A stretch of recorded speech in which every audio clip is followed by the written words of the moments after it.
নমস্কাৰ, অংকুৰিত অসম চাই থকাৰ বাবে ধন্যবাদ।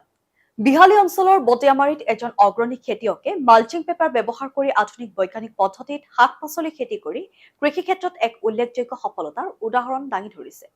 বিগত 2 বছৰ ধৰি তেওঁ এই পদ্ধতিৰে খেতি চলাই আহিছে আৰু এই সময়ছোৱাত উৎপাদনৰ ক্ষেত্ৰত স্থিৰতা আৰু লাভজনকতা দুয়োটাই বৃদ্ধি পোৱা বুলি জনাইছে।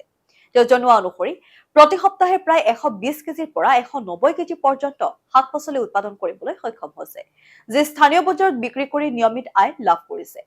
মালচিং পেপাৰ ব্যৱহাৰৰ ফলত মাটিৰ আৰ্দ্ৰতা ধৰি ৰখা, অপতৃণ নিয়ন্ত্ৰণ কৰা আৰু গছৰ বৃদ্ধিৰ গতি উন্নত হোৱাৰ বাবে উৎপাদন আগতকৈ যথেষ্ট পৰিমাণে বৃদ্ধি পাইছে বুলিও তেওঁ মন্তব্য কৰে।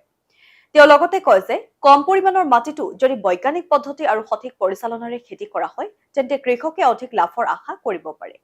তেওঁৰ এই সফল খেতি পদ্ধতিয়ে অঞ্চলটোৰ আন কৃষকসকলৰ মাজতো আধুনিক কৃষি পদ্ধতি গ্ৰহণ কৰাৰ প্ৰতি আগ্ৰহ বৃদ্ধি কৰিছে আৰু এই সৰু মাটিতো বাণিজ্যিক খেতিৰ সম্ভাৱনা শক্তিশালীভাৱে দেখুৱাইছে।